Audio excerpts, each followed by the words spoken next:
Hey, and welcome back to AGT STEM. Today we're going to be watching a video about beryllium.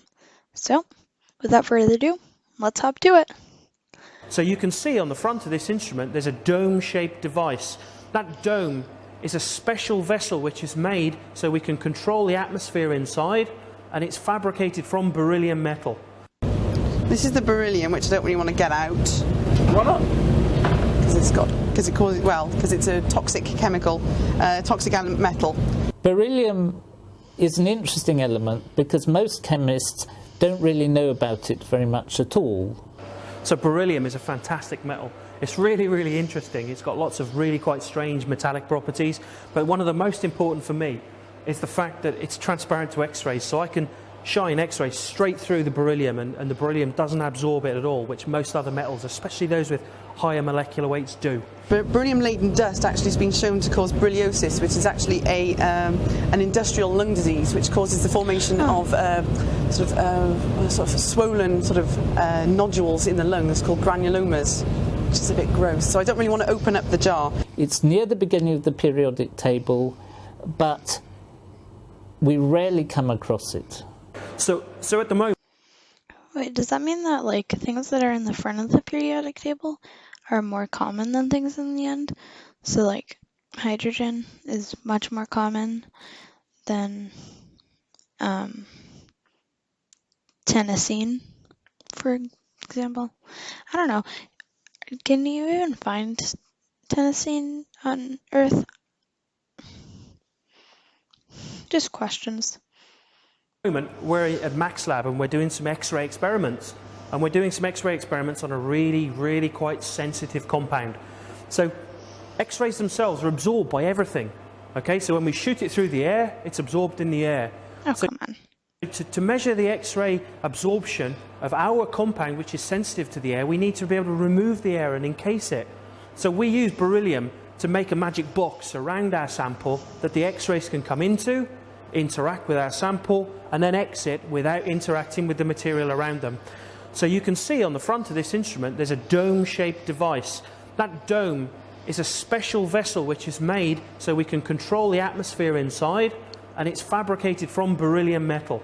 I talk about in my lectures, I explained that beryllium chloride, the molecule that has 3 atoms, 2 chlorine atoms and 1 beryllium atom, has the 3 atoms arranged in the row. So it's a straight molecule, so-called linear molecule. I've never seen beryllium chloride. Chemists use it on X-ray diffractometers because actually it's so lightweight. It's actually only got atomic number 4. The beryllium allows the X-rays to come in and out without interacting at all. It's a fantastic device. It's really useful for really sensitive chemistry. It's a really beautiful application. The cost of that beryllium, though, that's significant. That small beryllium sample cost €15,000. It only has 4... I wonder how many US dollars is 15 euros or 15,000? 1,500? I don't know. What did he say?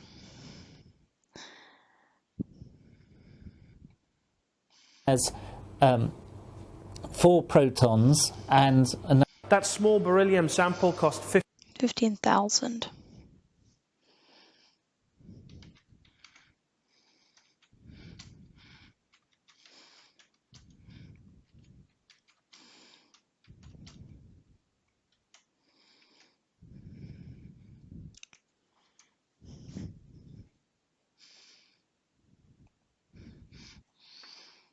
It's like $16,000. Wow.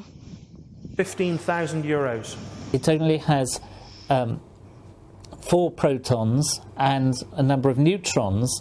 So if X-rays fall on atoms of beryllium, they're not scattered very much. So it's like the difference between shining light through a glass window, and if you made it out of a heavier material, it'd be like shining through paper. It would be scattered. You wouldn't get a good image.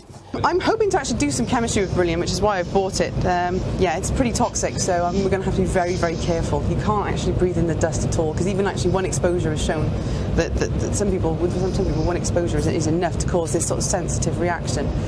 but beryllium's very poisonous, so if you do use these beryllium windows, you It's good to know. Don't ever get beryllium. Unless you have like the proper whatchamacallits. Just don't try this at home, kids. have to be careful not to lick your fingers. Well, good chemists shouldn't lick their fingers anyway. It's great to know. Good chemists should not lick their fingers. So, I'll see you next time. Stay smart. Bye.